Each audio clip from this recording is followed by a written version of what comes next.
Hello, this is Pixel Freak, and we are watching part 4 of the Final Fantasy Dimensions walkthrough. So this is the beginning of Chapter 1. It opens up with completely different characters, completely different storyline, and it just kind of diverges into this other plot, which is actually kind of cool.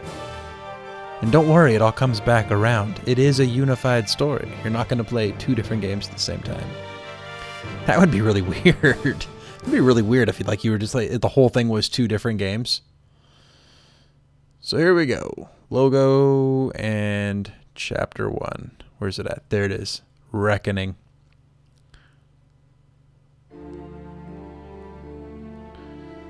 Harmonia.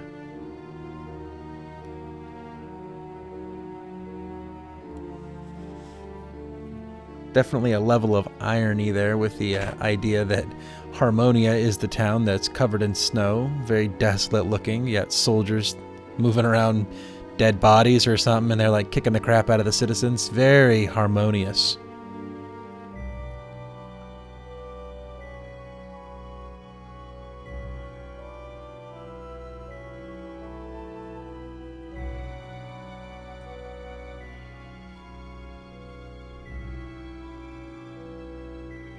So here you go, gonna get some new characters here, just like in the beginning of the prologue where you got to name 4 characters and you got 4 characters in your starting party. You're gonna get another 4 characters here. So you're gonna get to name a total of 8 characters, and I do believe that's it for the game. Little mini spoiler, that's your team. The rest of the characters appear to be temporary characters that will interchange kind of as the 5th member.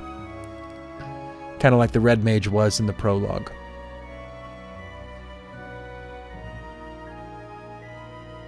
Noct. So far, I'm really liking Noct. He's kind of a cool character. And just me saying that I actually have an affinity for one particular character, that makes me feel a lot better about this Final Fantasy game.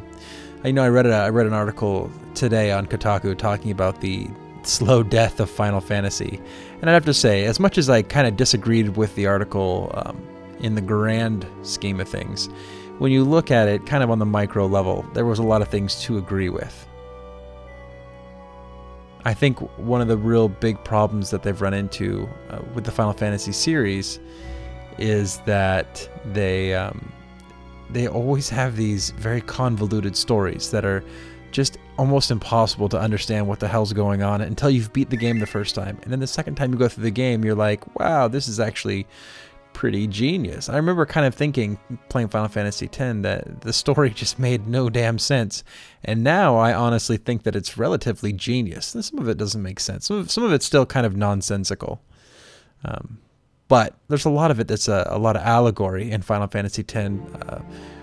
There's a lot of commentary there on religion and people following religion without understanding its roots or its background. And I think that, if nothing else, it was a bold critique on people and beliefs, which was interesting from a philosophical standpoint. Anyways, I digress. Back into Final Fantasy Dimensions. So you kind of go through here and you get a little bit of the story here. The Empire's kicking the crap out of people, and they're basically blackmailing you. You have to go do some errand for them. They're kind of signing you up without actually asking your permission to be signed up. And if you haven't noticed already, if you watched part 3 of the walkthrough, this is the green-haired Hulk dude that kind of bursted through the wall in the end of the prologue at the end of that last video. So you kind of know where you're going to end up. I think I have a sneaking suspicion that the end of this piece is going to end with him breaking through a wall. Probably. There's not a whole lot of items in this town. It's not like the first town where there was a lot of things in pots and stuff, but nonetheless, I kind of go through and pick what there is up. If any of it looks interesting to you, make sure and take a note of it and go pick it up. Phoenix Downs. Those are worth a little bit of money at this point in the game, so it's kind of nice to have them. That way you don't have to buy them. I think they're 200 gold, and that's a decent amount of money at this point in the game.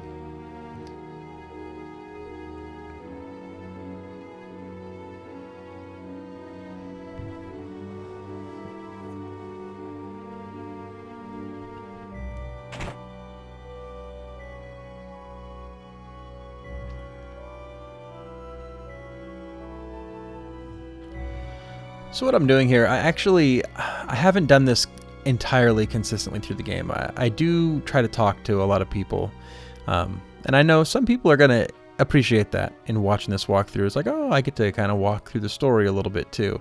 I try to be quick about it because I know a lot of people too are also just trying to figure out what to do next in the game. Here, really, if you're not interested in getting all the treasure out of town or finding all the little treasures or listening to all the little dialogue, you can just fast forward, because the next step I need to do here is just get on the airship and go. I don't know. There's probably not a lot of value even in the commentary, unless you just like hearing me ramble on about Final Fantasy. So last house here, I'm pretty sure. An antidote. Totally not worth it. It's like 20 gold. Just get on with your life, grab the Phoenix down, head out to the airship. Alright, here we go. We get to leave this desolate, harmonious place and get on the big flying boat.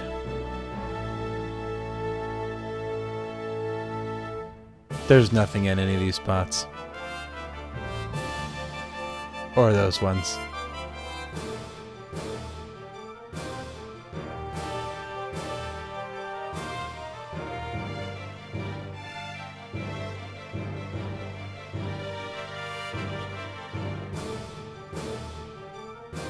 I think it's interesting how quickly your character's just like, you need me to help you by force? Okay. I mean, maybe it's because they live in BFE in the middle of the snowy mountains. They're like, what am I gonna do? Run out and just run into the forest? I'll be dead. It's just interesting. It's like, okay, I'll join your little crew. So here it's kind of interesting. You got to talk to everybody real quick. The 3 party members and the dude in the hat. All right, you actually have to talk to the soldiers as well. Sorry, I gotta add that in. And once you've talked to everybody, triggers a story thing here.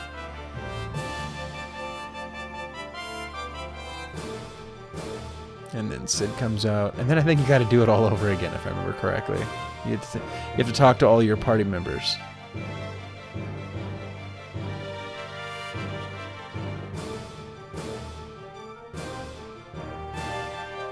You might say your very lives are at stake. Now that I've got you here, I'm going to kill you if you don't help. Seems like we already volunteered, guy. So this is the obligatory Sid character. In Final Fantasy, Sid has been... oh, there you go, equipment. So you don't have to talk to everybody again. Sid has been a character in, I think... Man, how far back does he go? I know he's in Final Fantasy 4, and there was one in Final Fantasy 3. Was there one in Final Fantasy 2? I didn't actually finish 2. I got about 3/4 of the way through it, and then I felt like the game was just so bad that I couldn't finish it. And that's the only Final Fantasy that I can say that about. Like, it was, for me, I don't really enjoy 13 that much. 13 was not good, but I finished it. It was okay in the end.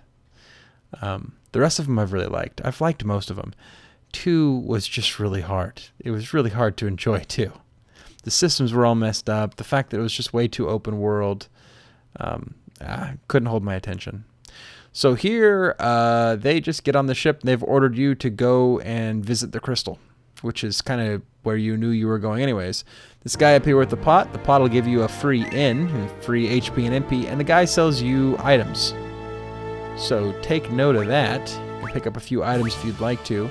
But this will also give you an opportunity here to go grind right outside the airship. And after I'm done buying and selling here, I go do just that.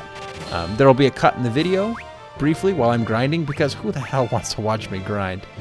But I'll show you where I leave off with my levels, and I'll show you where I step in with my levels. At least I should. Right here. Just go ahead and grind here, or grind... Go into the mountains and then grind for a little while. Just make it a little bit easy on yourself. So you can see there where I had leveled up my guys a little bit. It wasn't too much. Probably spent about a half an hour grinding up total. But it's a good spot to grind just because you can get a free in. You know, you have basically free health and mana there. So you might as well use it. And you might as well stock up a little bit too, either on cash, save it up for an upcoming town where you can buy some upgrades, or stock up a little bit on items as well. It's always good to have 4 or 5 tents on you at any time.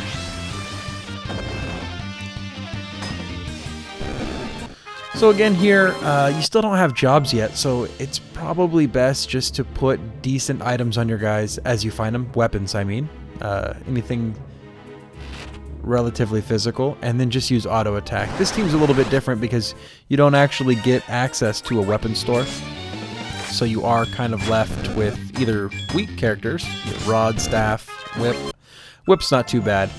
You should know that the whip is effective across different rows, so Sarah should be in the back row and attacking from there, because you're going to get the same effectiveness out of her whip back there as you would in the front.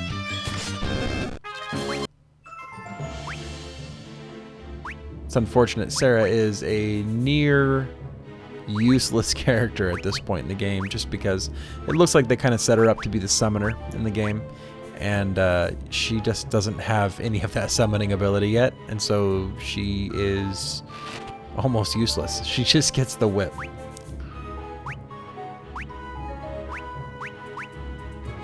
Try to help her be as effective as possible. So there's not too much to say about this particular, I don't know if I'm going to call it a dungeon, mountain, I guess. I don't even think it has a boss fight. The enemies here are a little bit of a step up, but if you've done the grinding like I did, you'll just walk right through it. The biggest part is just collecting all the treasures. There are a few decent weapons though on this mountain, so make sure and pick those up. I think there's a main gouge out here somewhere. Oh, I missed one back there.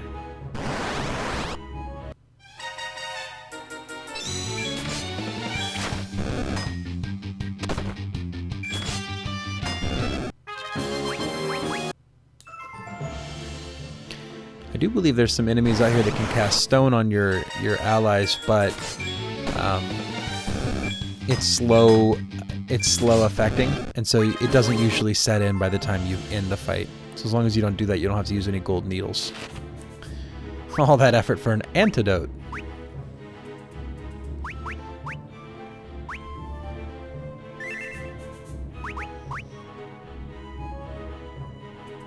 So you have an interesting team here where you have the Noct, the green-haired guy. He's kind of a warrior type. He's a melee character.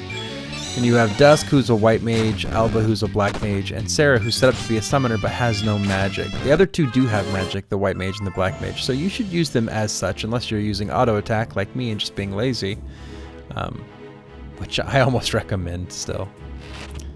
A tent.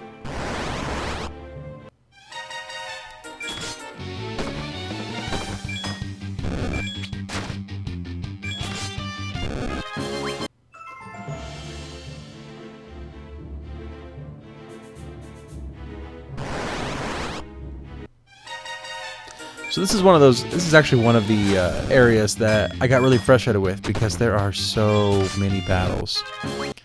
This earlier in the game, I'm not actually going to cut out the boss fights because honestly, at this point in the game, you're not really looking for maps, and there was some frustration in my Final Fantasy III walkthrough a little bit with some of the people that watched it.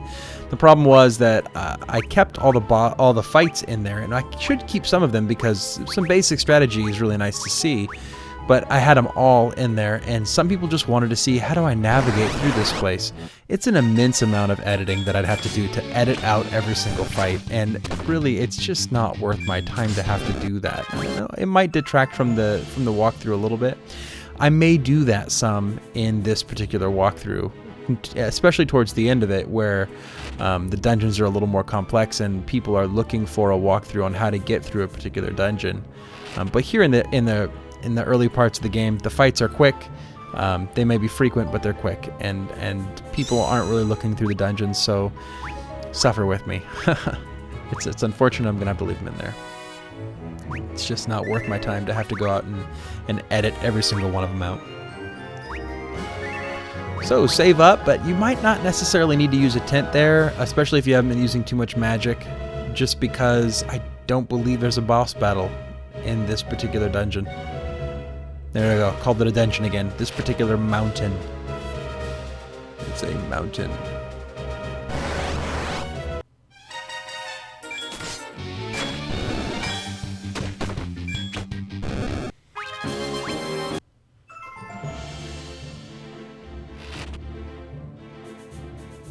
And I may have missed it if I wasn't watching, but I know that there was at least one weapon. I have yet to pick it up. There's a good piece of armor right there. Was it a Kenpo Gi? Something like that. That's a good piece of armor. Especially for Sarah.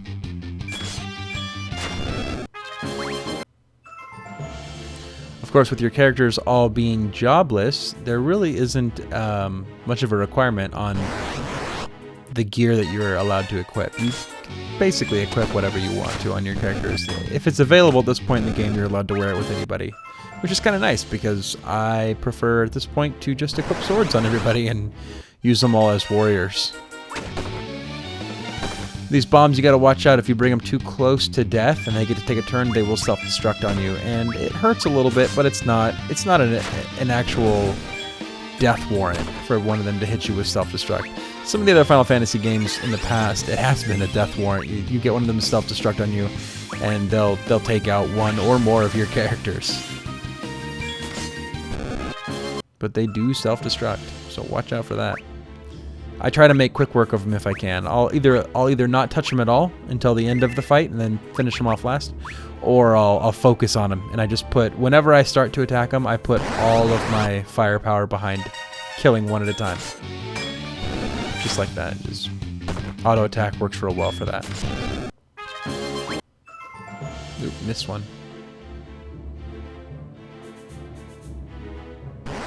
Or did I? Did I miss one?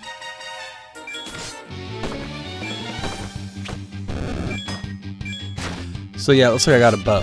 The bow was on this mountain.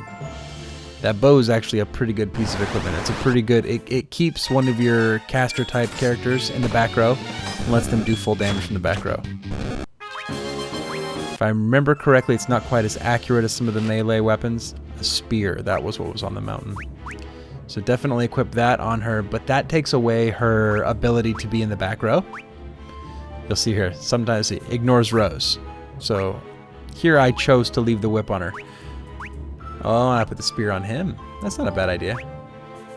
So that'll up his attack power, allow him to hit a little harder, but the spear makes it so you have to be in the front row.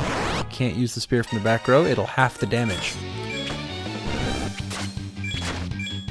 So there you go. Now all my characters are doing a little bit of damage. It makes a lot more sense now to be using auto attack if you weren't before. At this point, you should just be auto attacking.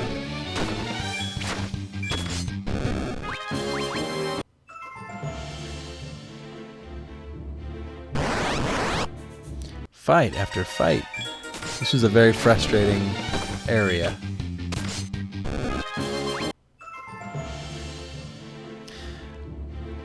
Alright, I think this is the last little piece of this mountain. So I've gotten one of my characters confused here. It always helps to unconfuse them by just hitting them with one of your other characters, but I try to use the caster characters just because they hit very lightly and it'll slap them out of the confuse. If you didn't already know that you can unconfuse that way.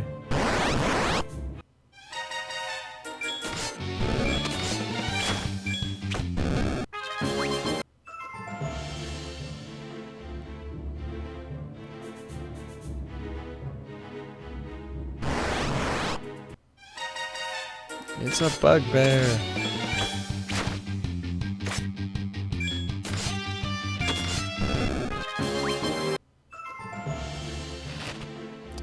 Iron shield, another good piece of equipment, but that'll go unknocked. It's an upgrade for him.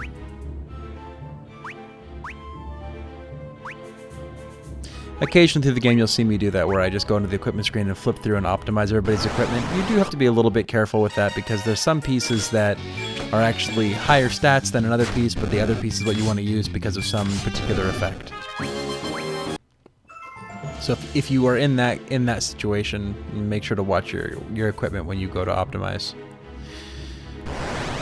So that's going to be it for this particular piece of the video. I just walk off here and then I save the game. So make sure to like this video and subscribe to the channel. And until next time, this has been Pixel Freak.